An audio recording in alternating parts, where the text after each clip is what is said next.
Tell me when you're ready. We didn't get that. We told it to slow down. I can go. I now want to get it right because we're going to be recorded. And I can't say the same thing again. So I will make it shorter but slower because I'm learning. Just a quick welcome to everyone. My name is Amanda Harding. I've been co-curating the Montpellier process with Patrick Caron, who's here. It's basically the boys in their blue, and Fabrice de Klerk. For some time, and Patrick and I really started this in 2021.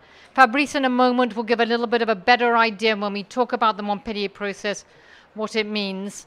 I was just saying how really what a privilege it is to see that we're sitting around together here in the CGIAR pavilion, which for some of us really is home, but also sitting around in a family circle, in a space of conversation, dialogue, what we've been calling a risky safe space in the Montpellier process.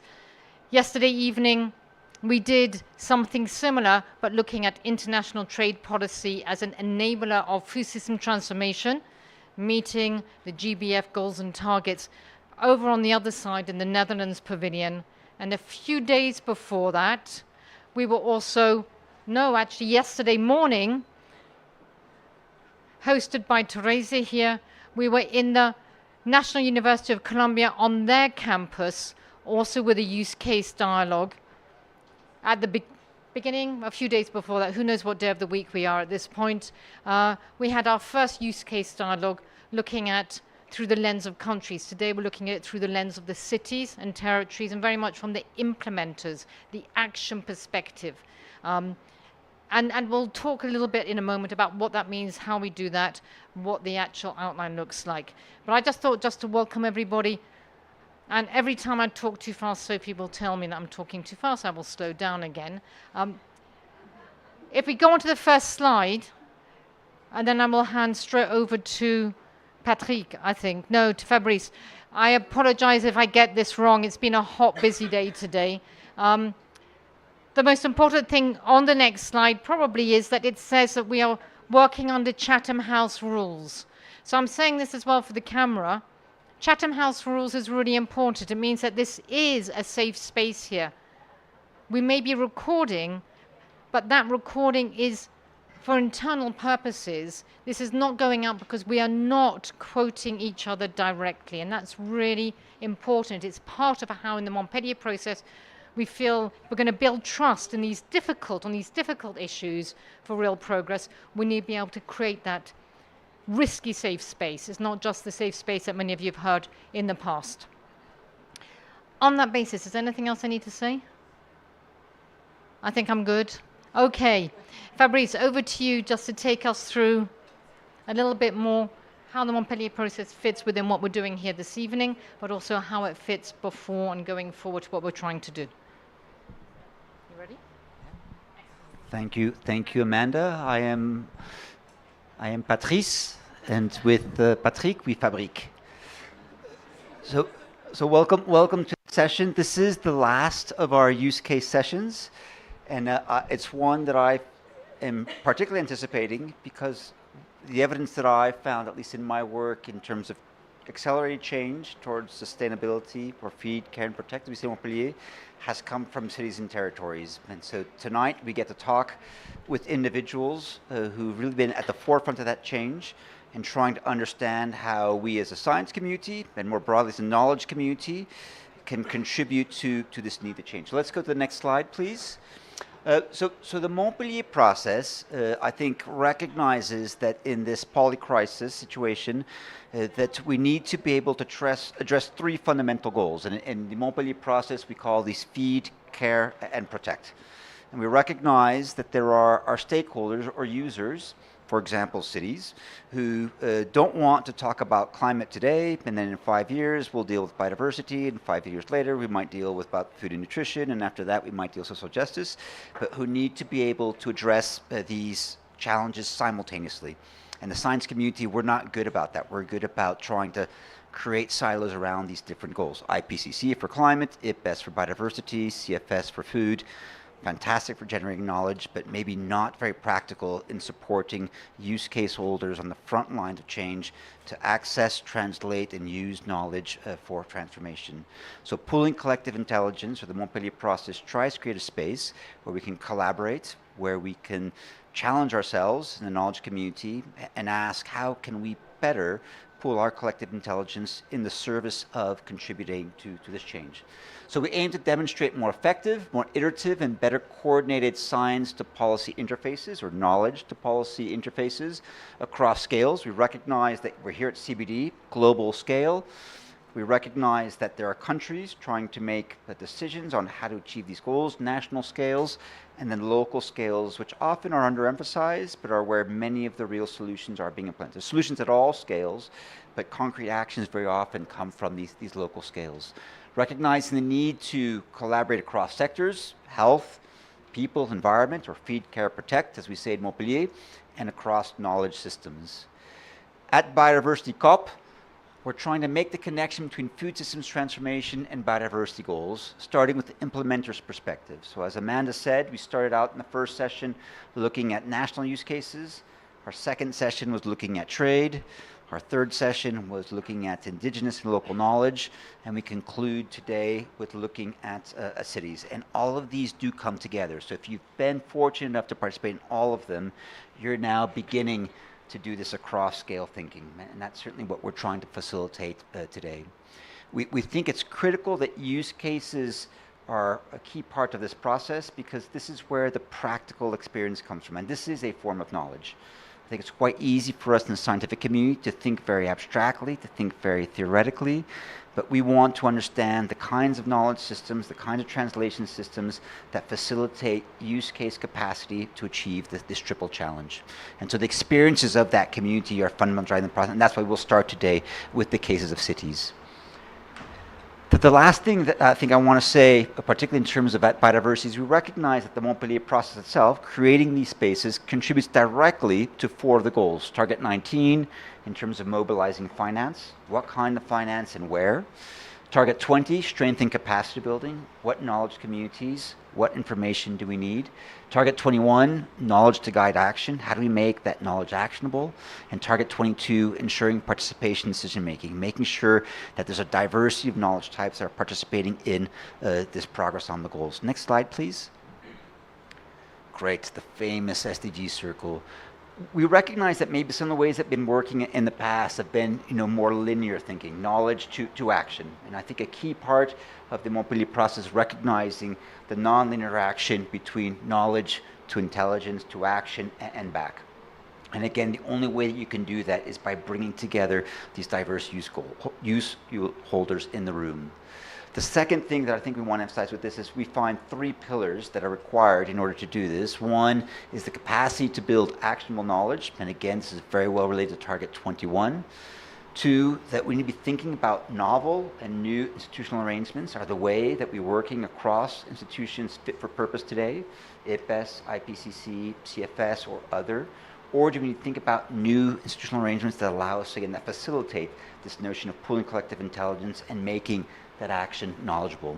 And finally, capacity strengthening, that by collectively creating the space, each and every one of us in the room is able to learn, well, it's got loud, is able to learn and participate, and that effectively all of our capacities are being strengthened. Next slide, please. We recognize an important paradox, right? We're here at COP, we'll hear a lot of conversations on the urgent call for action to address the poly-crisis situation. Quite often, when we're at COP, we also feel this sense of frustration, a big challenge, but we don't see solutions. But many of us who are then engaging with the growing number of interventions and experiences, particularly at the subnational scale, are finding that, well, actually, we see a lot of solutions. We see a lot of things that São Paulo is doing, that the Montpellier is doing, that really are contributing to these goals. So how do we begin to bridge this gap between local and global? Next slide, please. And how do we learn by having this interaction that allows us to facilitate both the horizontal learnings between cities in this case, but also how we take the experience of cities up into national and global policy, and how do we get those actions recognized as contributions to, in this case, the COP goals. Next slide, please. let me conclude here by saying that this is the penultimate of the Montpellier process events. We will debrief on Thursday. You're welcome to join us for that at the CIAT campus. Adrian, you're late. We're going to dock it from your pay, senor. But that, this goes on beyond COP, right? So this has really been a stop at COP. It's been a really important moment for us to be able to test the process, to bring community together, to have it framed by the biodiversity community, to present to the biodiversity community. And we invite each and every one of you to join us as part of this process. The Montpellier process is not an institution. It's a process where we try to coordinate a space for the community. And I think what we found is that you get from the community an equal amount, if not more, than what you put into it. So we invite all of you to participate and join us in this process. Amanda, I think this is now yours. I know, but you can. Sorry. Okay, so very briefly, this is what I think. First of all, I hope that was clear enough for you to feel that you know what you're coming into in general this evening. More specifically, what we have in line for everybody here is a sort of an evening of three parts, if you like. I'm going to turn to Patrick in a moment, and he's actually going to take us through what's come out through these use cases, from the use cases that we have here in the room, and you can actually see them up here on the wall in the posters, and it's really a reflection of all the work that's happened over the last weeks and months from the use case holders who are here in the room. We're not going to be going into the details of that. We're going to move very quickly into, so what does this mean? So what are we going to do with that? But it's important that you know that there is real content thinking and work behind that. After Patrick's given us a little bit of that, this is where we've got to, and here's the summary, here the sort of the overview. I'm going to turn to the use case holders who are here from the cities and territories. We'll have a little bit of a discussion, see where that's taking us, see how we're navigating this space of tension and opportunity, and then open up for, which is exactly why we've organized this space like this, for a conversation, a dialogue amongst all of us. We've got enough time, if we wanted, to have a real conversation this evening. And this is part of the privilege of having the space here in the CGIAR pavilion. It gives us, we have all in 90 minutes. We've been doing this in sort of hour slots over this week. This feels actually a lot more relaxed, which is why I have to talk more slowly. And then we'll wrap up at the end. What I'm hoping as well, there's not too much of a rush to get out of here, but we'd like to really encourage everybody to stay those extra minutes and to make the connections with each other, because making those actual connections, the human connection, is part of what this is about. On that, over to you, Patrick. Well, thank you, Amanda. Good evening to all. Buenas noches. We are the men in blue, but I will not dance. I tried to convince Fabrice, but he did not want, so I'm standing. Well, before getting into that, which is the synthesis of the preparatory work, just let me say that we began somehow to organize this discussion in Montpellier in March last year, when we invited some what we call use case, and people involved in use case. That is, if we come back to the previous slide, just 1 second, who were accepting the difficult task of sharing their experience towards a learning process. And we have organized a preparatory work. You see the outcome of it. I should have the small book, which might become a Bible. Yes, this one. So in that book, for those who, and it will be made available on PDF, this is exactly the same material as you see here, with the global framework of the process. No, it's the previous one. No, the program. The one. Yes, this one. And so the idea was to organize this preparatory work. This one, yeah. Thank you, Maggie. In order to not spend this time on discussing the content of each use case, but on discussing what we can learn from getting them together. So what are the convergence, what are the divergence, what are the challenges, and what are not only the actionable solutions, but we very much insisted also, it's not easy, and this is why it's risky, on what does not work. Usually, when we tell our story, we say that we are the best, that everything that we have done is fantastic, and you should come to my place to see it and to visit it. But we all know as well that it's not exactly the case, always.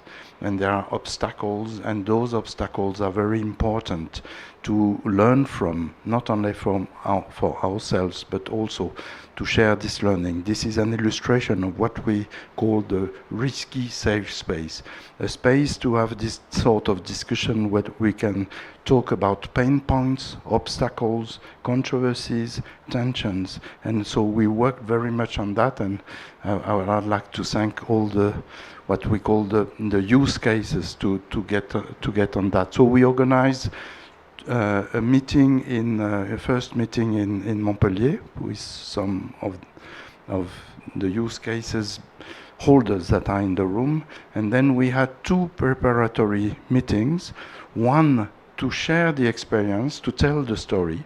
Storytelling is important, but then the storytelling was also used to frame the template on what to document to get on the learning process. So the second preparatory workshop that we had online was to try to fill out all these posters that you have. We had the template, and then the use case holder were honest enough to put into those templates what they have learned from their own experience. So now we have here, one, to get this discussion going on, and second, to look at the future.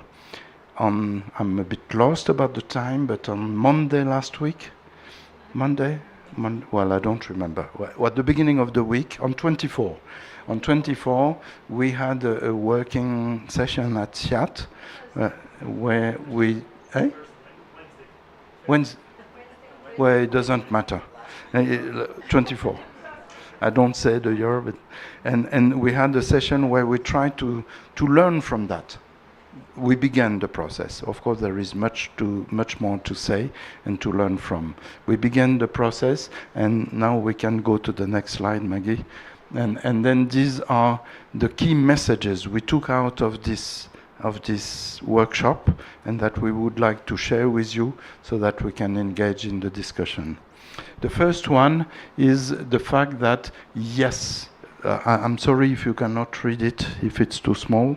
No, it's okay, you can? You are not as old as I am.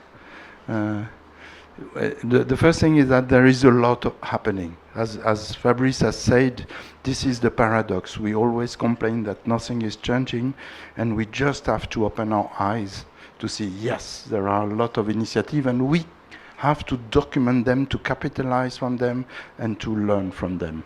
And the learning is from one place to another, what we call horizontal, but it's also how we can learn from local initiatives at the national level to design policies or to design global framework, and this is what we call the vertical one. The second is there are some key drivers that are very important for things to happen. Number one is the political leadership and engagement, and this includes, of course, allocation of budget. I'm talking about what happens at the city level, or at the metropole level, or at the territorial level, so at the local level. So political engagement is important.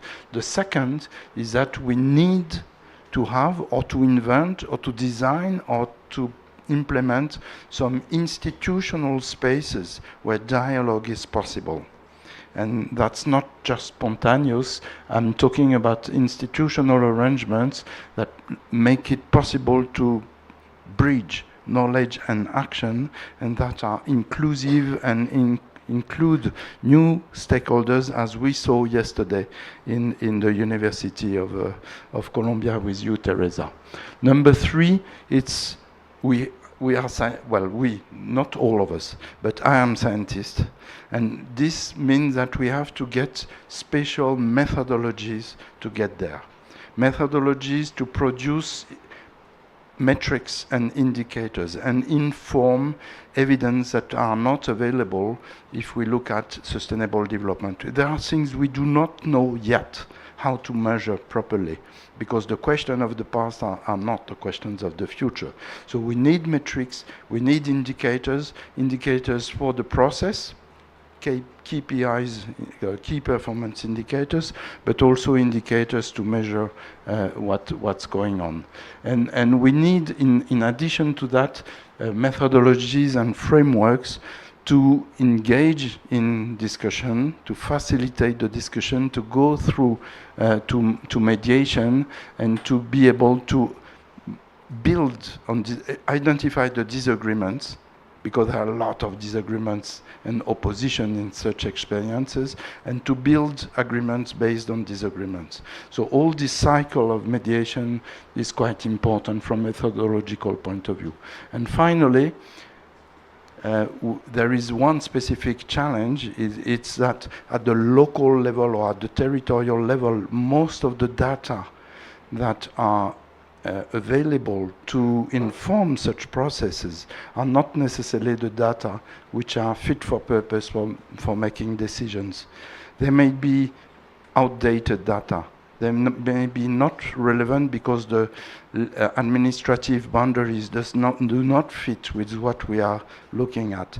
There may be data which are not indicating what is at stake to make decisions, and which are, or data which are not available about obstacles to change. What are the obstacles that we want to remove? So we have to rely not only on scientific evidence, which are important, and statistical data, which are important, but to find out the way to bridge and to bond the local knowledge, the one who knows, with the one who, and with the data and knowledge which is available.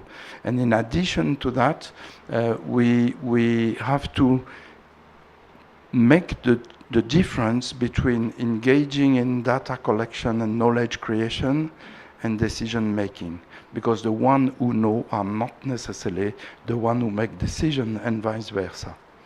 So these are great challenges to move forward.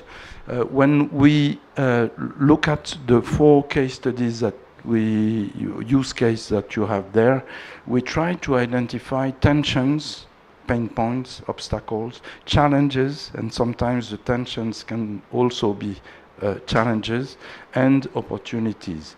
And the first one is that in all cases there are a lot of opposition between the different stakeholders. Food system transformation is a very complex topic. And so we bring together people with very different and diverging views and interests, and we have to identify that. The second type of, well, sorry. Yes, I have to go there first. I wanted to get there directly. When we brought together the 4 case studies, what was very interesting is that they all talk about food system transformation, because that was our option as an entry point to food system, to sustainable development goals. But in reality, they have completely different and specific entry points. And this makes comparison very interesting and in the same time challenging. Not only they have different entry points, but they follow a trajectory, a journey of transformation that is different. And I would not like myself to bring that, but maybe to ask our colleagues in very short sentences to identify and to share with you what were their entry points. So first, São Paulo, I don't know, it's Jean-Paul? Thank you, Patrick. My name is Jean-Paul. So we are here, Rafael, Luciana, and I, representing the São Paulo case study. So our entry point is nature-based solutions. So we are co-constructing nature-based solution with the government of the state of São Paulo, and also with municipalities as São Paulo, Santos, and Campinas. So the idea is to use nature-based solutions, and particularly restoration, forest restoration, as a way to connect, protect, and feed, for example, through pollination. So how we can plan restoration to improve pollination, or how we can plan restoration thinking about the service that have some benefit to human well-being or to resilience. So connecting protection with care, so with human health. So the idea is the co-creation and using nature-based solutions to make the links between protect, feed, and care. And Jean-Paul Metzger is professor at the University of São Paulo, but working with different stakeholders in this process. And now, Claire from Montpellier. Claire is vice president of the metropole of Montpellier. Thank you very much, Patrick. Hi, everybody. Very happy to be here and very proud to represent Montpellier in the Montpellier process. So our entry point, and I'm speaking with my hat as an elected official, our entry point was agroecology and food policy, how to feed our local population as best we possibly could do while challenging ourselves with protecting land, while we have a very large influx of people moving into our metropolitan area. So we had to work on putting land aside, improving meals, for example, in canteens and old persons' homes, and also working on agroecology and producing locally, making it as short circuit as we possibly could do. All of that was up and running, and we were working with our university partners, our academic partners on this, but we found ourselves suddenly thrown into something rather new following the crisis, the COVID crisis, the pandemic, which hit us very hard and sent us into something which enlarged our scope and which ended up bringing in, just as has just been said to us by our partners over here, bringing in the idea of feed, protect, care, the slogan of our university, by the way, and led us to talk about and manage what we do in the framework of One Health. So One Health, which is really a wider scoping approach, is the way forward for us. So entry point agroecology, feeding our population, moving now into One Health. I'll stop there and come back later. Thanks, Claire. Valle del Cauca is Sarah, who's... Thank you. Hello, everyone. I'm Sarah Rankin. I'm a researcher at the Alliance Biodiversity and CIAT.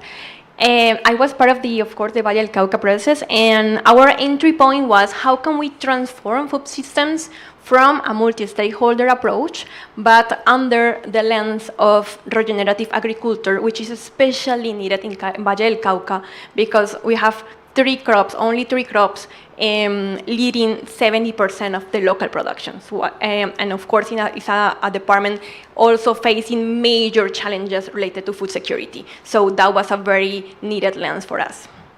Thanks. And then we have the multi-case Colombian cases with Teresa. Thanks, Patrick. I am Teresa Mosquera Vázquez from Universidad Nacional de Colombia. And in our case, we are working in developing a co-creative process, working with communities, indigenous communities at South Colombia, in Cauca and Nariño. And it's important to know that these departments are very affected for the armed conflict in Colombia. That is around more than 60 years that we had this problem in our country. Our inspiration or our wish in this project is to transform the agri-food systems for sustainable systems, and they allow to the communities to have a good living. And to live in peace with the nature, and also to construct strong relationships with the communities, and especially in the communities, because here there are indigenous communities, but also farmers, and different indigenous communities that also they have conflict. And our project allow that those communities join around those co-creative process. Thank you. Thank you. Well, this makes it a bit more complex for the ones who were now part of the discussion. And in the same time, we did not want to repeat the story, because now we want to take on what we can learn from each other. And as you hear from all of them, it could be very easy, wonderful, rosy, fantastic. We will get an agreement and the world will be better. But we all know it's not taking place that way. And there are a lot of challenges, a lot of tensions, a lot of pain points, because these are very complex processes with resistance, with obstacle, with difficulty to engage. So the first one is, first of all, to look at the vested interest in all of these cases and try to understand how we can identify the disagreements and build upon them. Not easy. The second one is that all of them refer to tensions and obstacles that are out of the territory, at upper scale. It's a policy that makes things difficult, it's the lack of funding, it's the lack of regulation that provide that. So they all referred to subnational and national scales, first of all, because there is a need to remove the lock-in, and secondly, because there is an opportunity to learn from the local case, to bring that at the national level, and to think about new policies, new regulation, new mechanism to support those local interventions. Third type of tensions is the usual tension between urgency when we react to a crisis and the long-term planning, in particular when we try to anticipate future crises. The fourth type of tensions is the tensions between the knowledge holder. The issue we are looking at is how to pool collective intelligence, how to get knowledge and intelligence from each of the stakeholders and to move beyond disagreement. And we can see that there are a lot of tensions. The first one is not very easy to listen to each other, to respect each other. There is a tendency from us scientists to think that we know, and sometimes not to listen sufficiently to knowledge. And because there is behind that different values, of course, different interests, but also discrepancies in the definition of what we have to do. So we have to really try to engage in this discussion, understanding each other, but in the same time to make it, as I was saying before, in a different way for knowledge generation and for decision making. Because otherwise, and this is an assumption, there is a risk because of the asymmetry of power and the non-respect of some stakeholders to go to procrastination, if I go very, very quickly. So there is a challenge in articulating where we pull collective intelligence from, when and how we engage in safe space for that, and how we use this intelligence for collective decision making. So with that, this was somehow a very brief synthesis on an ongoing process that we began, as I said, we prepared it and we began last week. And on that... Thank you, Patrick. I'm actually going to sit down because I was thinking if we get into dialogue, which is what we're going to start doing now, you might want to give... Can you just give Sarah the mic? Because she's starting. There we go. What we're going to do is to build on those tensions, those solutions, those opportunities for action that we've just started to discuss. And I think we heard those from the use case holders, and we heard those from Patrick as well. We have a big question that we want to put out there. to the use case holders, I think it's probably something that everybody would want to think about in terms of the spaces that they are navigating in. When we've got those tensions, how can you or how do you navigate that urgency, evidence, action tension? We've heard about it, but how do you actually overcome that? How do you navigate it? What I'm going to do is I'm going to ask each of the use case holders, I'm going to ask you to listen, just as Patrick was asking everyone to do, to listen carefully to each other, to build on each other, if you like, even to quiz and to challenge each other. And then after that, we'll open the conversation to everybody else. Sarah, I thought it would be quite good to start with you. Eulalia, you're here as well from Follow Colombia. The two of you have been working very closely in partnership in the Valle del Cauca work. So if there's something that you want to just add straight away, feel free. I'm inviting you as we get into conversation mode. Sarah, why don't you start? Okay, thank you, Amanda. Okay, I guess like the richest part of our process is how participatory construction it was. So we were really collecting what everyone that we got the opportunity to talk to felt as an urgence to transform food systems. So that allowed us to have a global idea or global vision, or very diverse vision of what urgency meant for different kind of communities within the state, within the Department of Valle del Cauca. And after that, we did this prioritization activities also just to narrow down of all the urgencies we identify, what really were the pinpoints we have to tackle together. So I think that exercise helped us identify the level of urgency and what kind of things we could do at the long term, short term, and also taking into account the capacities we have among the stakeholders participating into the process. So I think that's the way of doing it, maybe to identify urgencies and what do we have of evidence to tackle that, and how can we transform those into actions, really to have like a first step for transforming the food systems or the action we prioritize. That's a super interesting response. Yolanda, do you want to add anything at this point?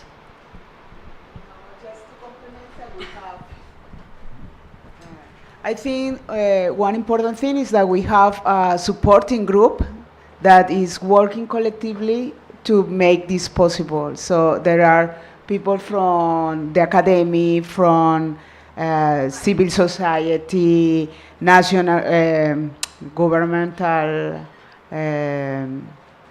groups, representatives. So I think that is important for this urgency evidence action. It's interesting. So there's a really authentic multi-actor approach that you've taken as you put together the roadmap. Go ahead. You want to add? But also, Eulalia also meant that this group is working all the time with us. We meet monthly, and we are all the time talking and how, like, trying to identify how can we implement this roadmap. So it's not just a group that we form and work with at the beginning, but they are all the time working alongside with us. I mean, the roadmap is not ours, it's really part of this group, which in Spanish is Grupo Gestor, and they are just representatives from each one of those sectors constructing the roadmap together.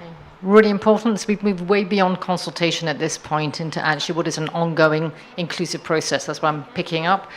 Jean-Paul, do you want to jump in? Raphael, you're sitting beside him. I don't want this to feel ever too exclusive, so if you want to jump in straight away. Again, how are you navigating this space of tension? Yeah, it's a very good question, and I can see a positive and a negative issue from this urgency. So the urgency is something that we cannot control. And there is a positive side in the way that when there is urgency, there is also a political opportunity. So we have one example where the government asked us to contribute to the plan for climate action. It was an urgent demand. We had only 3 months to do with that. We did what was possible, but the positive side is that the result of this intelligence pooling that we had in 3 months was applied, was used. So there was this opportunity to use this knowledge. But at the same time, if it is too urgent, there is a negative side that we do not have time enough to do some innovation, to create something new. And so we also see, for example, for the urban synthesis that we are moving on, that having something that is not too urgent is also good to have time to go deeper and to innovate. So we can see positive and negative sides on urgency, and the way that we will deal with that is that we take the opportunity. So once we cannot control urgency, when there is an urgent, we take the opportunity of the political opportunity. When the urgency is not so big, we take the time to go deeper and to try to innovate. So we wave with both situations. That's interesting. So there's a pacing issue in that. Rafa, do you want to add? Yeah. One thing interesting about urgency is that there is a probability that this urgency comes back soon, again. Considering, so I work for the government of São Paulo, Jean for the university, like Luciana.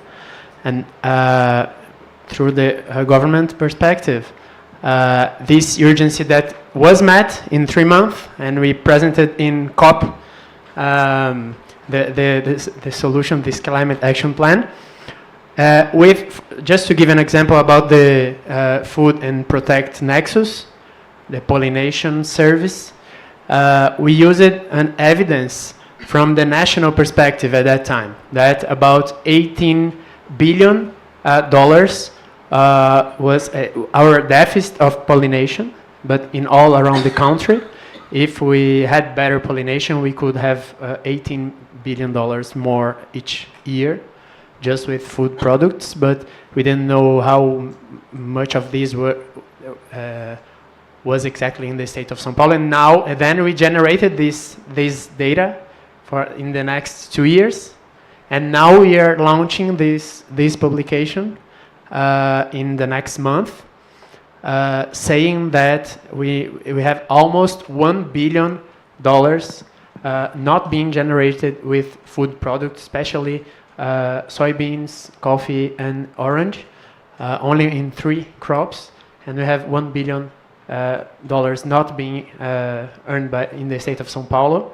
And but now we have the map in which municipality we could have better services. So we gather more evidence after the first urgency, and now probably when we are asked again, we now have more detailed data. So the lesson that okay, we can give the data at the moment that it's needed, urgently needed, and then keep working on that for the next urgent opportunity in the same topic.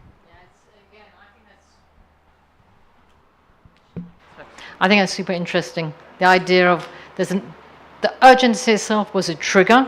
You were able to turn it into an opportunity, is what you were saying earlier, in terms of where the evidence, and as knowledge holders, you as the knowledge holders, were able to work through that over time. And in the municipality, you were actually able to act on that as well. And you were talking very specifically about what that looks like and turning that into action. I think that, first of all, I mean, I don't know if you think it's interesting. I think that's really a great example of how can you navigate those tensions, that space, and switch them so they actually are something that is of value within the space that you're working in, when from the outside it doesn't look like that's so obvious. I think that's interesting as well. And Teresa, I'm going to turn to you, because that notion of time is something that's quite interesting, isn't it, given how closely you're working through with a university, but also with local knowledge holders, and how do you bring those together? How do you navigate that space? That's part of what I'm sure you saw yesterday morning. Yeah, Amanda, that is a very nice question. How we navigate. And I am thinking how we navigate from this around 13 years working with communities and now with indigenous communities. And my first idea, my first answer is with a lot of love and a commitment with the communities, with a strong commitment with our country. I think that is the first approximation. Because to work in Colombia is a challenge, and to work in these territories is a big challenge because it's red zone, with a lot of conflicts, a lot of violence, poverty, and food insecurity. So to address the problems that the people have in those territories, you need to be convinced that you can do a change for them and sustainable transformation. For that, we first listen people in authentic way and co-create with them the solutions. And for that, we identify, first we characterize the agro-food system, taking into account the territorial level. And then we characterize the agri-food system and establish the relationships and invite to different actors to work with us in collaborative way, because from our university we know that the knowledge is produced by collective people in collective way, and in that way we return the knowledge to the society. Also, other principle is that the education is a transformative principle, and that transformation is sustainable. We identify with people some critical points of the agri-food systems, and on those points we create or design transition pathways. And with people also, with the communities, we develop some indicators to measure those transformations. I don't have the result now, but around maybe in 6 months, we start to know how those indicators and how if there are transformations and how they are working in those territories. Then I can share with you the methodology and the indicators, how to design those indicators. And we joined and we construct the links among policymakers, the different organizations, individuals also, and the academic world. Tensions in the conversations, of course, but the first tensions is among us in the academic world, because how to move from the comfortable position from the disciplines and to try to work in transdisciplinary way. That is a big tension. But after 13 years, I think we are able to say that we work in systemic and transdisciplinary approach.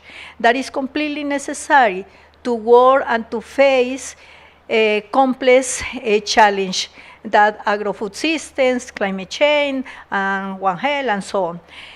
So that I can share with you this project. Can I add something? Thank you. Because listening to you my colleagues from São Paulo and now to Professora Teresa, I was thinking also about, aren't we in somehow urgency, evidence, and tension creators?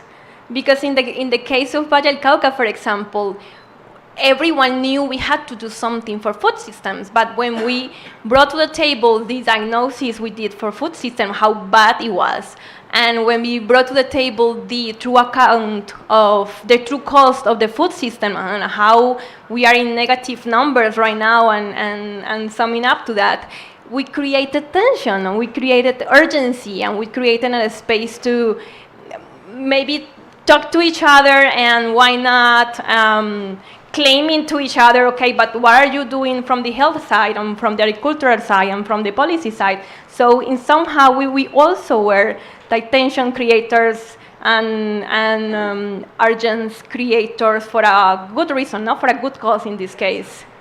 It's a great point, Sarah, and this idea of being able to point the finger at ourselves. Okay. You're going to get there, Claire, in just a moment.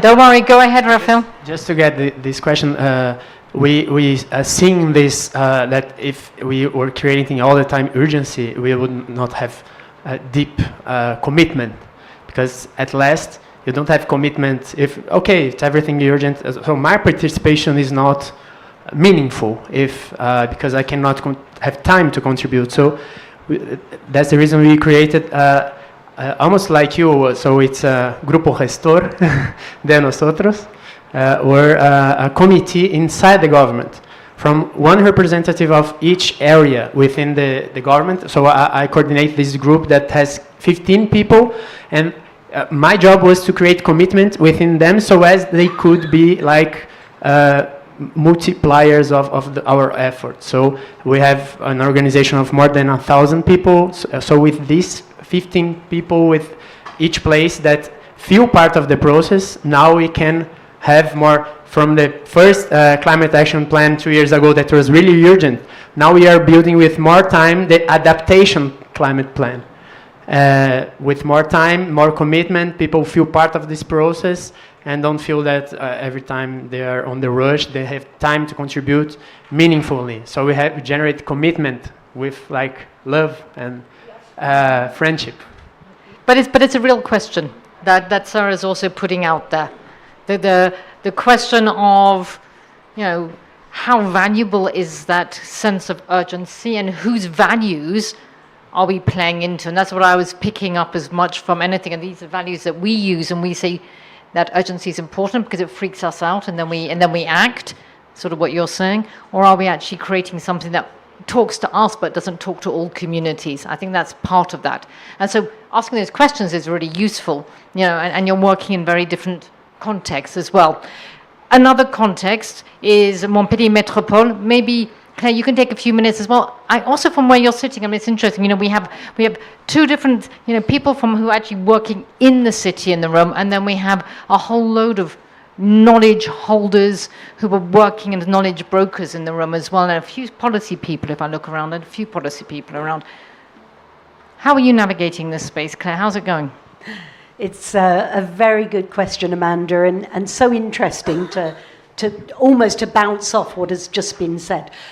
The first thing that comes out of what everybody said to me and relates back to our experience is this notion of crises or emergency or urgency being that sort of Mandarin sense of the word, being an opportunity as well. And when we just had become elected and suddenly we were all bright-eyed and bushy-tailed, ready to roll out our program, and suddenly we had to transform our city hall into a giant vaccination centre for 6 months.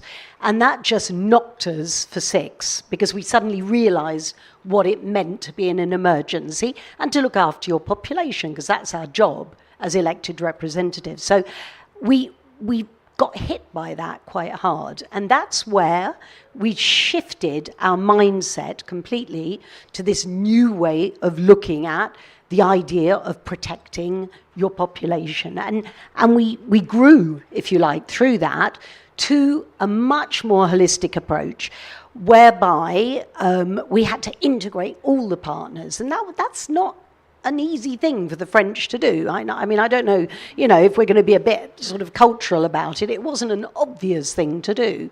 And we really fought to get this right. And getting the health sector to speak to the food sector from every angle is very difficult. And that was one of the things that we worked at, and we managed to get people out of their boxes, out of their fields. And today, I believe that we've really got pretty much everyone around the table. It's not perfect, and there's one area, if I can perhaps bring that in, that I think that we haven't gone far enough with yet, which is the civil society sector. And, we've got the academics, we've got the business sector, we've got NGOs, but we don't, and we've got the political decision makers, obviously, but we don't yet, to the extent that we should do, I think, have civil society. And I think that's where we could go a bit further. And there's another area, which I think is probably a subject for all of us, which is youth. How can we get youth involved in these processes as well? So I'd say that's how we're navigating. We've gone quite a long way down that river, and we're quite happy with what we've done. But we definitely have a little way to go, that's for sure. And I'm sure that we can share on this. And I think one of the things for me, which is very obvious, is the interest of sharing best practices, of pooling ideas like this, like we're doing here. We're doing it in our projects, in our cities, in our territories, but let's do it at a higher level, nationally and internationally. And I've learned a lot just over the last 48 hours. Thanks, and it's a great segue into actually now opening this up to everybody, because one of the questions that we wanted to ask, and maybe we can go on to, Maggie, if you're around, onto the next slide. Oh, she's... Who have I missed? Nope, we're good. I was going to, here we go. The sort of the segue from what Claire's just said is really, she started talking about this multi-scale thing. How do we, from the space that we operate in, at that city and territories level, is there a way of actually seeing opportunities which are cross-scale? And the way that Patrick put it a little bit earlier was on the horizontal and the vertical. I think it's something that, it's language that we've started using more and more just over this week in a Montpellier process community. How are we going to connect, and can we connect as learning, as sharing, as capacity sharing, as inspirations, but also as influences across from cities and territories to other, but also through up into the national spaces, and as those national spaces start to operate, those actually then connect back into the cities and territories. Is that something, are there real opportunities? And it's a question we're putting out to everybody here, would be really interested in your responses. I wasn't going to talk to this. Can you just go back? Sorry.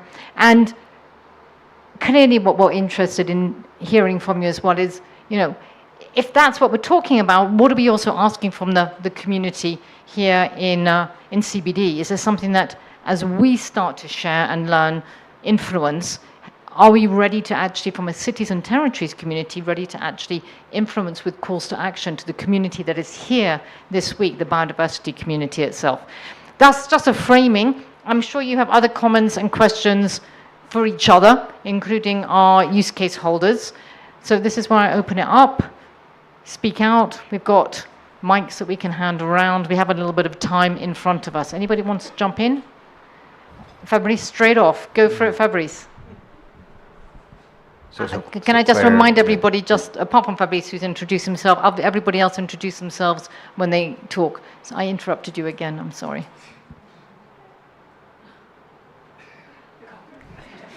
So Claire, you have a youth representative from Montpellier here, huh? So make sure and grab her on the way out.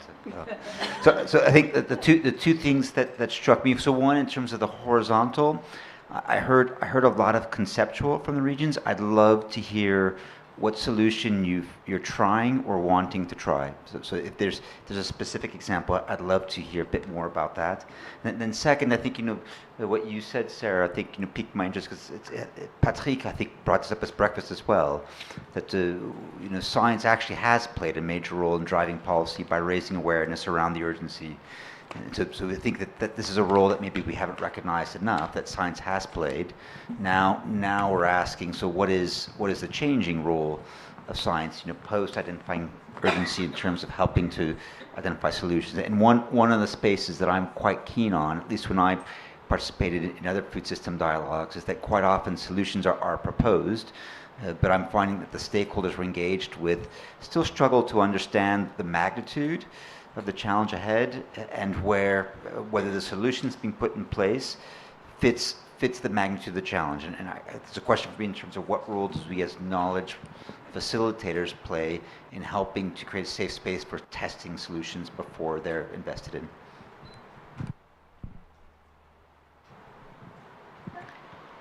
Teresa, go for it. Well, for the what across scale, horizontal and vertical, I think the role of the academics is to identify opportunities, is to listen to people, but also to identify opportunities for scaling up. In this case, for example, in our work, one principle of the work with communities, with indigenous communities, is the agroecology. And the agroecology is not only how to produce food, it's more than that. It's a holistic system, it's like a philosophy of the life. And some time ago, we started to work in agroecology and integrate to our team very strong people. As you know, Alvaro, yesterday he presented a nice talk, how to work with people in taking into account agroecology principles. Tomorrow, I want to share with you, tomorrow we'll sign the law, the public law in agroecology for Colombia. That is an important action that from our group we have, because we worked a lot in that. And that law, the first idea was to sign like maybe two weeks ago in the Congress that was conducted in our university, but finally will be tomorrow. Then is the way that we escalate the knowledge, the aspirations of people trying to go into the governmental plans, and always we are consider that aspect. For example, we work with local authorities from the indigenous government, but also from local authorities, the formal authorities, departmental, national, and currently we start a project to the Latin American level, working with Brazil, Ecuador, Bolivia, and Colombia. And the idea is to have a note to knowledge and to impact the public policies in agroecology.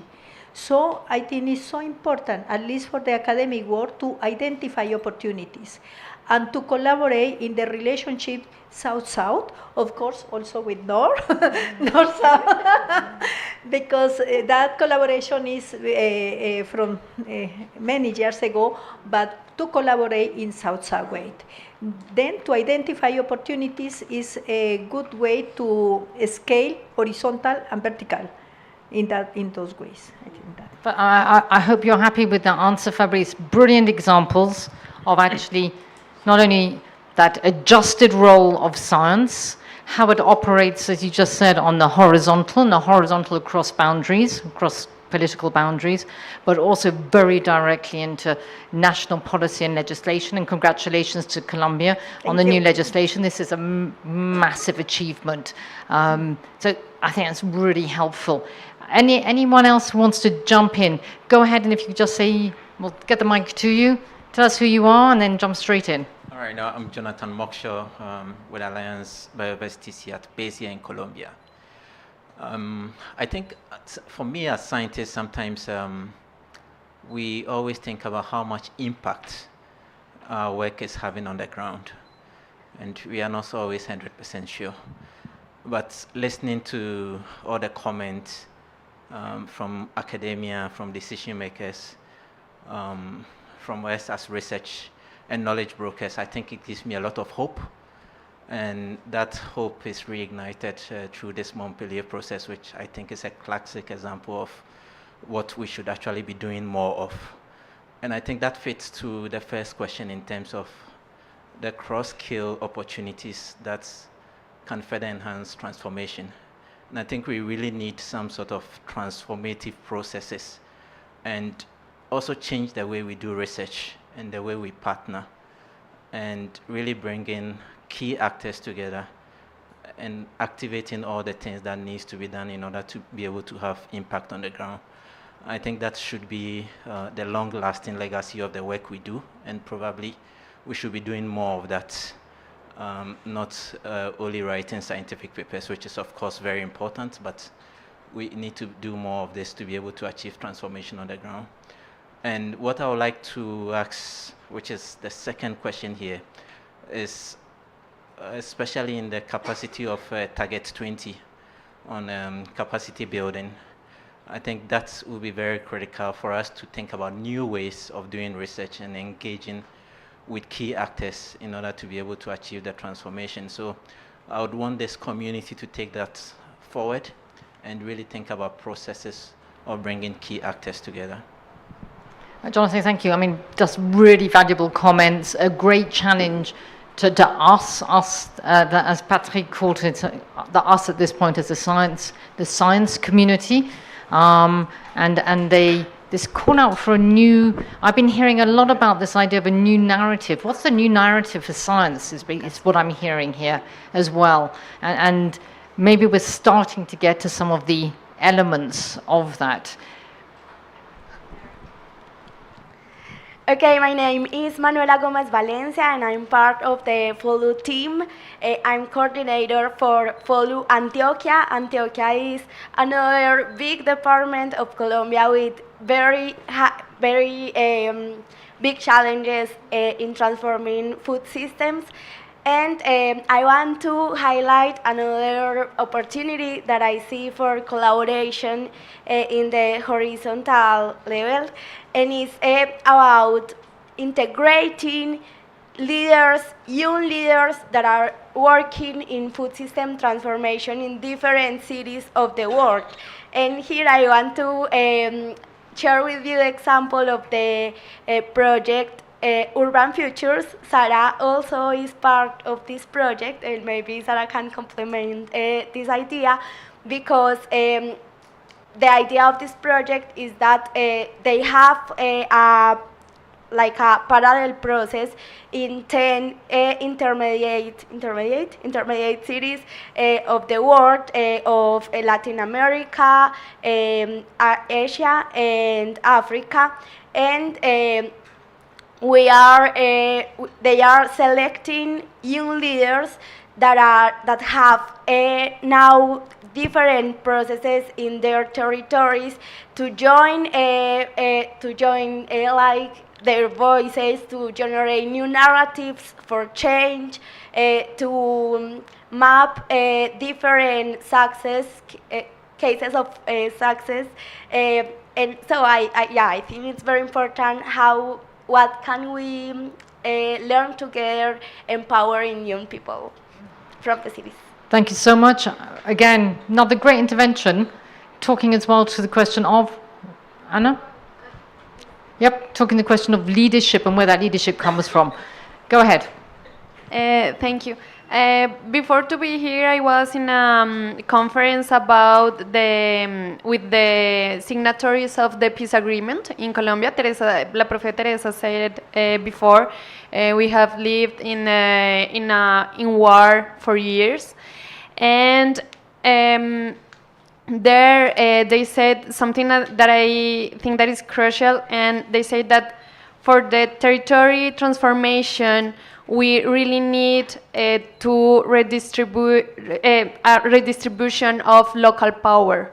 And I think that the examples that Teresa said and Sarah also can give us some tools of how we can break these asymmetries of power that also Patrick said.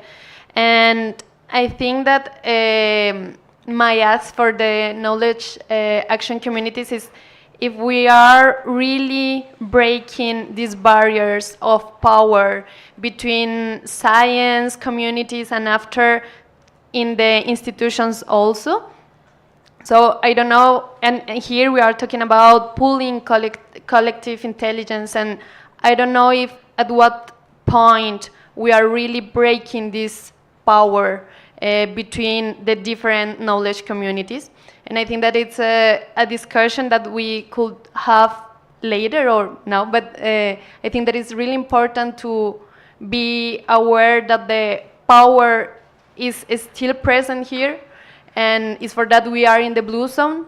And I think that is something that we can discuss. And yes, so I think that is something that could be like my ask for the knowledge action communities.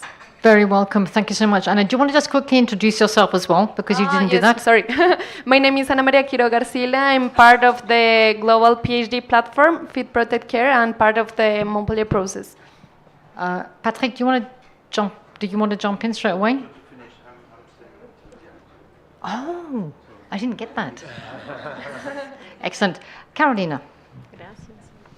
Thank you. My name is Carolina Navarrete, and I work for the Alliance of Biodiversity International and CGIAR. So I just want to share that Wednesday, for the launch of the agroecology policy, there will be 2 events, one at the green zone, one at the blue zone. So balance of power in sharing this policy. And here, if you're at the blue zone, it will be at 1 p.m. In the Colombia Pavilion. And we are also proud to announce that we have been working with other colleagues and partners in developing an agroecology handbook that will be shared during that day, and that is providing solutions and seeking to support governments in the implementation of the MBSAPs and in mainstreaming agroecology into the MBSAP. So I just wanted to give that heads up. And then build on what was said before, I think is what Ana Maria was just saying, just those power imbalances. I think it's a key concept. If there is something, at least, that I had not learned, but new lessons, especially between yesterday and today, is politics. This is a political negotiation. Politics rule a lot of what happens, especially when we're talking about the local levels and raising voices of IPLCs and the cities, etc. I had the pleasure to meet about 2 days ago because I wanted to connect more with the network working here of local and subnational governments. And they actually told me they're having more visibility now in the negotiations. And I think that's a good thing. I think that's something that this process should connect to, because there is a very strong network. And I think there is for sure lessons that we can learn from them in terms of how to break those power disparities. Thank you. Thanks so much. It's really interesting, the question. I feel that our breakfast conversation was also a lot around these questions as well. Raphael, we're going to you. I saw Claire wanted to come in, and Teresa as well. I'm just sort of seeing. This is great. Go ahead. Well, just to echo my friend from Colombia here, and also jumping into the youth leaders, and some of the solutions we are already working on, as Fabrice asked. So we have a project now within biotosynthesis to map the people that are in the territory. Something that 2 years ago we found out that it was very important to, because normally we say, let's create leaders. It's something you don't create, you recognize. So we are now trying to find them. And then we could use Montpellier process also for capacity building with those leaders after we find them. But we are trying to, because we have a goal of restoring 1.5 million hectares in São Paulo. So it's a lot. We don't do that without those leaders animating the process and animating the communities. So we have this initiative. And also another solution in terms of governance, like this one that we are trying to build, is not only getting, because our project is a project that's financed by the research founding agency. So it's more when we invite the government people like me, invite my colleagues to come, then we do that in kind of the framework of some a research project. But we are now succeeding to also do the other way. So bringing the researchers and our representatives of the project to the governance mechanisms and committees that are official within the government. It's already a result we have from our project that we succeeded to do that. So we have a representative in the committee for this goal of restoring 1.5 million hectares. So we have a scientist that is among the 4 specialists that are consulted to develop that. And also we co-designed a new mechanism for financing climate solutions. In São Paulo, it was launched this June. It's really, 4 months ago. And we have elected the representatives, and we could elect Jean-Paul as the representative from the university. And it's because of his work, and also because of the power of mobilization of biotosynthesis within the government, helping to create this financing mechanism. And now we have a representative there that will keep going. So it's already something, a result and a solution in terms of governance that really approaches one side from the other. But talking the language of both, in which and each floor that is more adequate for both. And this is very important for governance and also for replicating in other places. We've had this so much in the last few days, this need to have common language, and that takes time and takes trust. And what you've explained is how that process of building the common language, the trust, actually then being able to sit comfortably together. And I think, Teresa, you've talked about that quite a lot, about the 13 years to now being able to sit comfortably together. I can't remember, Teresa, Claire? Claire first? I just wanted to come back to the cross-scale idea and just to say perhaps there's something quite new happening at the moment, which is that cities are leapfrogging national levels and are actually speaking together at the multilateral level and at the highest level, at the UN level. And it's incredibly exciting what's happening. It's been inspired by the fact that we're off track on the 2030 agenda and that SDGs for 75% need city implication, engagement to succeed. So suddenly the door is open and the seat is there around the table, which is fab. But it's just fantastic because imagine if more and more cities were part of the Montpellier process, had got it straight, were working together. Imagine the kind of knowledge that we could share at the highest level. And that then feeds back to the multilateral level and then goes straight back down to the local level as well. And when we say all of that, we're in a local, global, local process. I'm not saying we don't talk to the national, of course we do, but this is something very new. And in our specific case in France, we also take into account the European level. Sometimes we talk to Europe at the multinational level without necessarily talking to the national level, and it's new. There's a game changer happening, and we have to seize it because it's a really inspiring period for that. That's great. Okay, Teresa, you've got to keep it short because we're starting to run out of time. There's a few more people. I want to make sure, Fabrice, Patrick, and we have a question that we want to make sure that we ask everybody as well before we split. Go ahead, Teresa. Okay. Well, for us, it's important to build a citizen science. And to create citizen science, we involve different actors and different sectors in our actions. And also, an important aspect is that we consider the people that work with us, in this case, for example, indigenous communities, like co-researchers. They are not our beneficiaries. They are co-researchers. That is an important point. And I recommend to the academic world that think different, that move from the comfort zone and try to do different things. Yeah. Great. Lots of agreement. Fabrice, Luciana, and we have a few people. Okay, we're going to make sure. Patrick, you've got another few minutes? Yes. Okay. Here's a bus catch. Go ahead. So, when I first started at EATS, I had the very privilege of sitting in a room with 20 cities that were talking about solutions they were implementing, and I got to sit in the corner.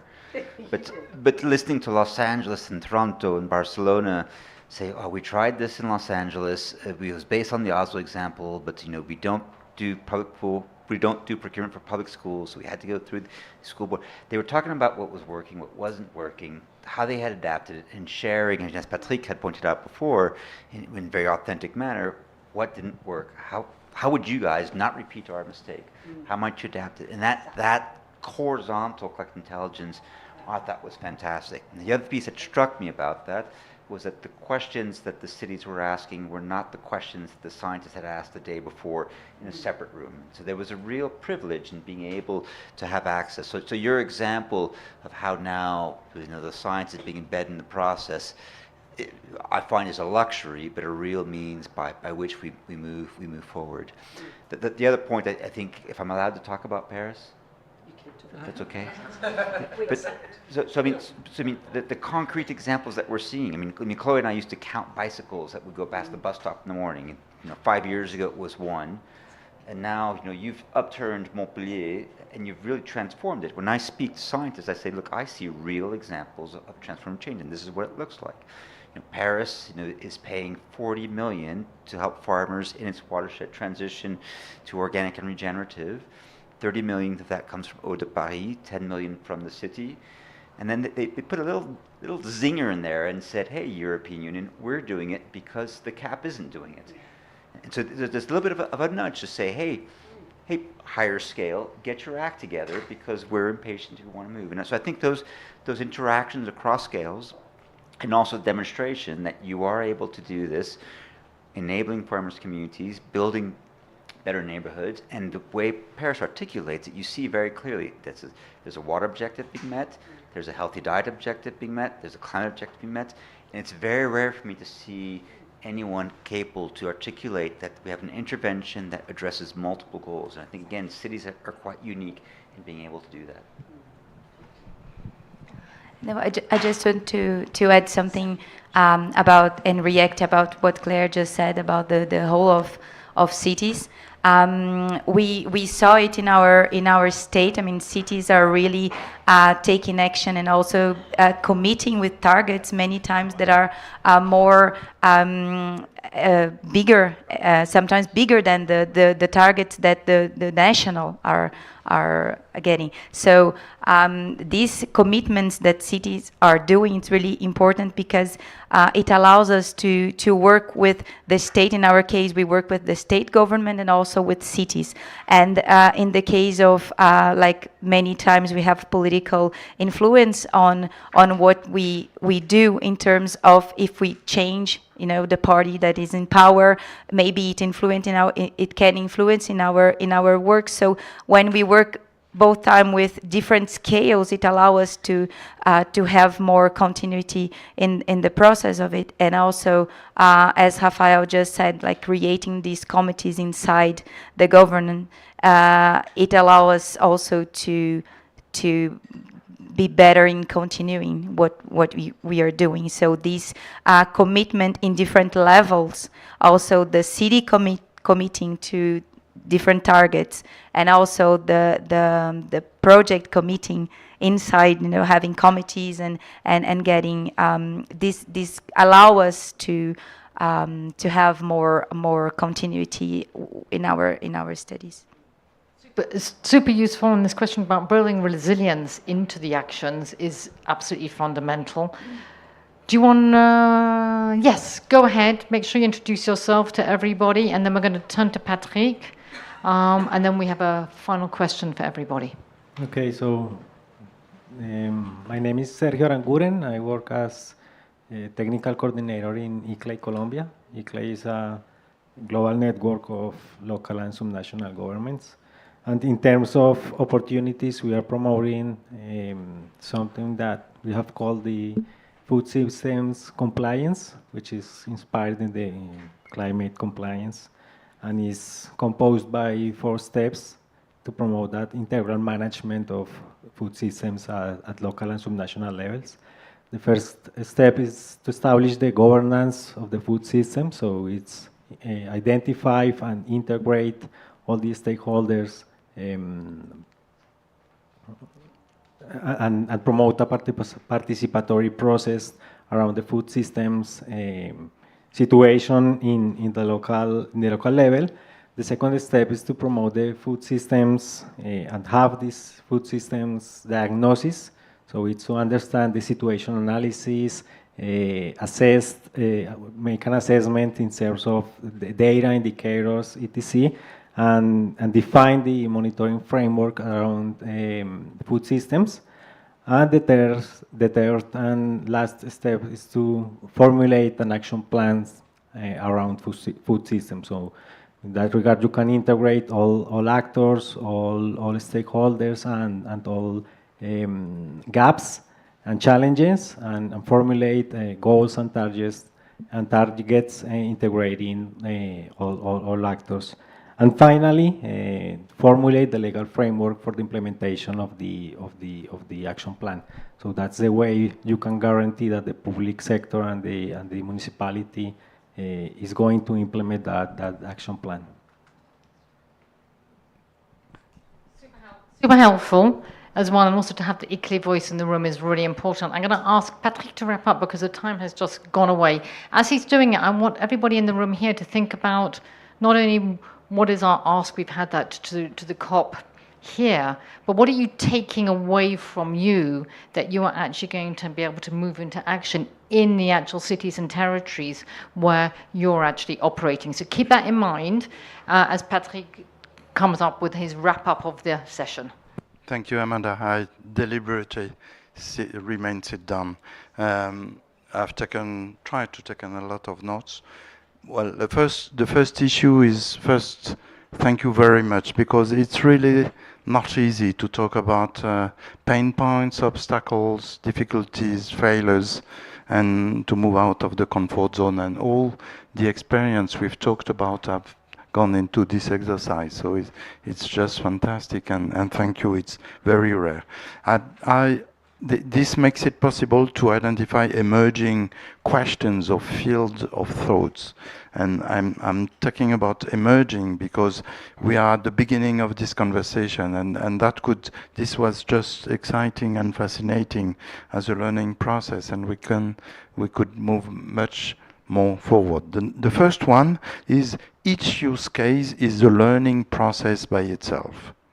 And we could really think about what is the pathway, what's the impact pathways, and there are some trials, some failure.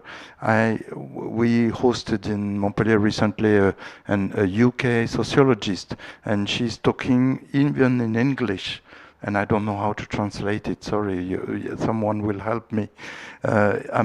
She's talking about bricolage. Bricolage, how would you translate that? Okay. So it's how to do by learning, building on failures and successes. Bricolage. Okay, bricolage. It's international. Okay. So there is we use the word navigation, but navigation and bricolage are part of this pathway, and we have to learn from that and to understand how it happens or not happen. The second issue, and each case study is fantastic. The second is, I will not be long because we put it somehow as an assumption, is how to learn from disagreement and to build upon disagreement, how to move from disagreement to agreements, because it's not just claiming that we will get a consensus. It's a hard pathway that calls for understanding, mediation, negotiation, and we have a lot to learn from that. The third one is that we identified emergences.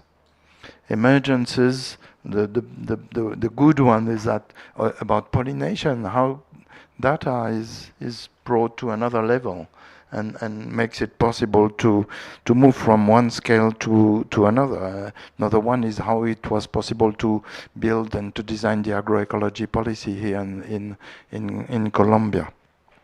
The fourth one is about the role and the reflexivity about academia. We have to write a new narrative, and to do it as unusual. It's not just to provide evidence and knowledge and technology. It's about how to enlighten the world. It's how to, I will quote someone, so I say his name, David Navarro, sometimes at the meeting in Montpellier said, the main role of science is to organize doubts in an uncertain landscape and panorama. So it's how we can look at the unknown by organizing our doubts. It's also about engaging in transformation with being ethically reflexive about the role of science in the same time, because Sarah, you said that it could also lead, well, the engagement is also meaning some bias or some, well, some trajectory. It's the fifth one. It's about science policy interface and reflection about science policy interface. In all cases, there are different arrangements. So how we can think about how to design such an arrangement, and there are two dimensions in it, is how science and policy or decision-making and society. I say science policy, but it's science policy society interface. How science and decision makers interact with each other, and how we can think about the institutional setup to do that. But the second dimension is also about inclusivity and power asymmetry and capacity building. So these two dimensions, we still have quite a lot to learn from the living experiences that you all are talking about. My sixth one is about, we did not say that much, but we opened the gate. We have to prepare the next generation, the young people. And this pooling collective intelligence, we have to organize it as well for the younger people, for the next generation. They are here in the room. There have to be much more young people to, yes, you as well, Chloe, and about that. The seventh one is it's a bit of a warning. I'm convinced about the fantastic capacity of cities to innovate, to leapfrog, to move forward. We should not forget the rural areas. And well, in a previous article, we identified the fact that the rural areas have been left behind in terms of investment.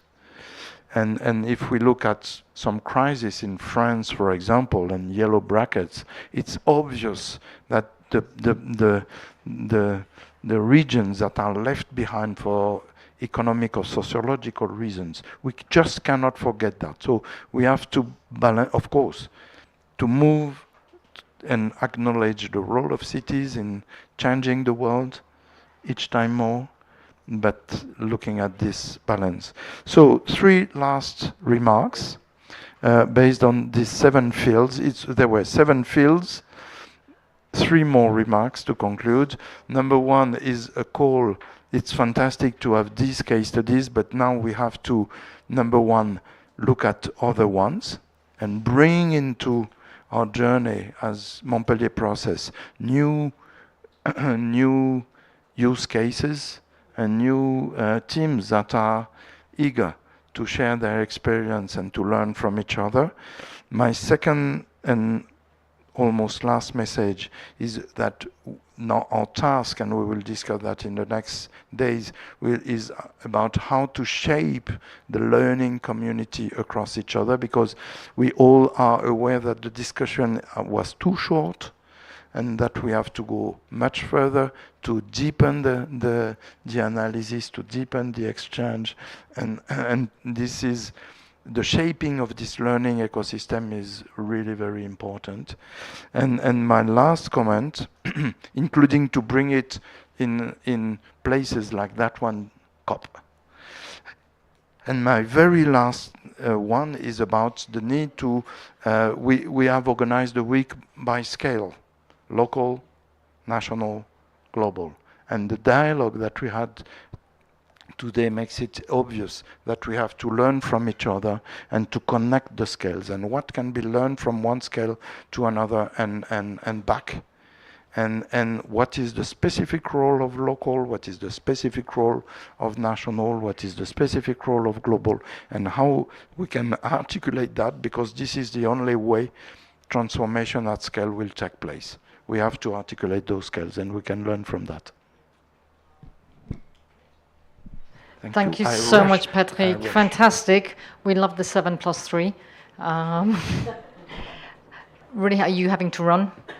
Patrick's going to run, but we managed still to keep him enough to actually get the 7+3 at the end. Yeah, he gets a round of applause.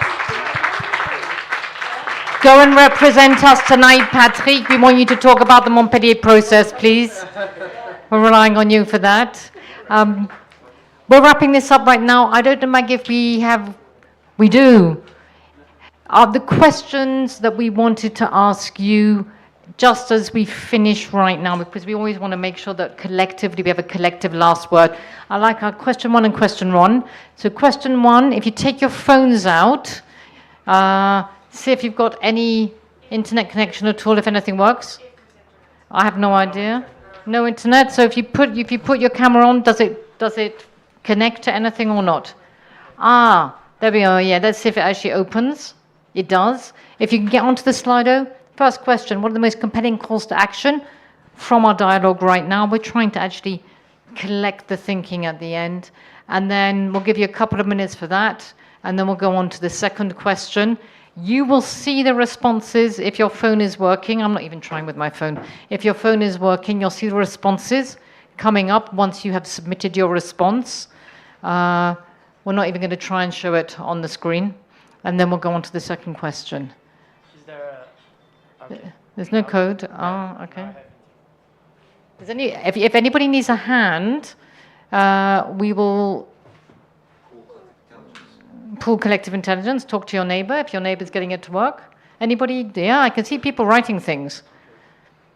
We tried this last night. It didn't work at all. So that's great to hear.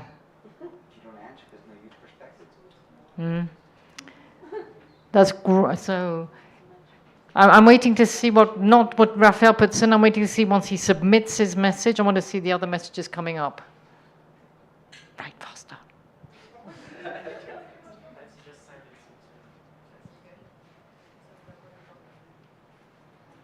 So this is great. Do you see? Yeah. It's cool, huh? There's some. Yeah, we got new messages coming in. Thank you. So youth involvement on this horizontal and vertical scaling. Again, language which is starting to come through anyway for us in the Montpellier process as a community over the last 10 days. Restructuring science is essential. I'm only picking up a few because I don't know how to use this phone.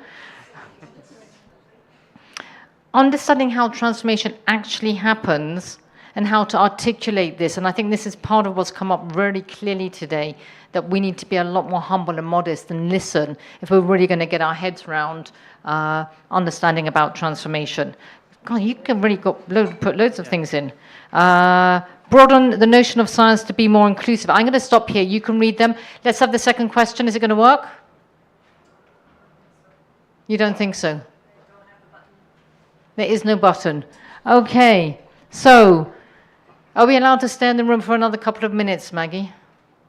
Yeah? Okay. I'm going to ask anybody want to jump in, shout out, answers on that second question. Have you thought about it? Thank you so much, Raphael. You know, what are you going to take back? Is there anything that you want to actually take back from the conversation today and actually act on that's come out of this dialogue? Raphael said he has something. I think this importance of addressing not only the planning dimension, but also always keep aware about the implementing every time to test it. So, I mean, we are writing the adaptation plan, and I'm more like wanting to advance in another part that you have, that is doing a hackathon with all the value chain of some food product, and then bringing pollination improvement to have more food production. So implementing more. I want to go to São Paulo and sit in these meetings at this point. Claire, go ahead. Thanks. Yeah, very, very personal to Montpellier. I would say I've been very inspired by the bringing on board of more civil society, and particularly youth. Finding a way, and that could be something we could share, to get youth involved right from the start, from the very beginning, in the process embedded. If we do that, that's an extra dimension of innovation in this project. Okay. hear me? Yeah, I was just wondering in general, I'm just beginning to learn about the Montpellier process, and I've probably missed something at this point. But the question I had, and I put in there to the perhaps call to action there, is to what extent is there engagement with big agriculture and big food companies? And I don't know what the answer to that is. And then part two would be, what are you taking back from here? Have you made those contacts here? I talked to one person in a delegation, and they said, they're everywhere. But they're not here, or are they, right? So have you made contacts and asked, well, what are they doing? Why are they here? Why are they interested in the biodiversity conference and the discussions that are happening? It's kind of like at COP28 when they found out that 2,000 oil lobbyists were registered, right? You know, so maybe something's happening, or maybe not. I don't know. Just food for thought. For those who want to get on to the second question, I've been told that it's now active. Yep. Excellent. Second question is active. Go on to it because we record it. But all the same, I really have to speak into the mic for people that are filming. Sorry. But if anybody wants to shout out, you can, because it's the evening session and we're allowed to go over time until we get kicked out of here. These are the best sessions, aren't they? Fabrice, you wanted to add something? What something that's changed for you? Oh, right at the very end. Very good. Anybody else? Jean-Paul. I think one aspect that caught my attention, especially yesterday, Teresa, is that we need to value knowledge in all scales. And for me, yesterday it was clear that local knowledge are not only practical knowledge. So we can have conceptual and practical knowledge at all scale. And we need to value both, so practical and conceptual or more general knowledge. Because the simplistic idea is that the academia are doing the global, conceptual, general knowledge, and at the local level we only have this practical knowledge. But no, we have both at all scales, and we have to value this. I was really privileged yesterday to moderate a session which was all about food systems, biodiversity, and plural values, and those plural values actually at multiple scales, and it was really very much talking to that. We have various responses coming in. Oh my gosh, that's extraordinary. Amazing, something's working. But I think my suggestion would be that we call it formally a day, sitting around the room at this point. I'm going to let Fabrice have the very last word because he has the mic and he wants to do that. I'm going to say for me, thank you so much. This conversation was really more than conversation. This dialogue that we've constructed and we've constructed together has been fabulous. Fabrice. Yeah, thanks, Amanda. So this is the last of several events that have taken many months to prepare. And Patrick and I have been standing up quite a bit, but I do want to recognize that there's a tremendous team that's been organizing this, with convenience. So Ismael, Maggie, whose thumbs up shows up sometimes, Chloe.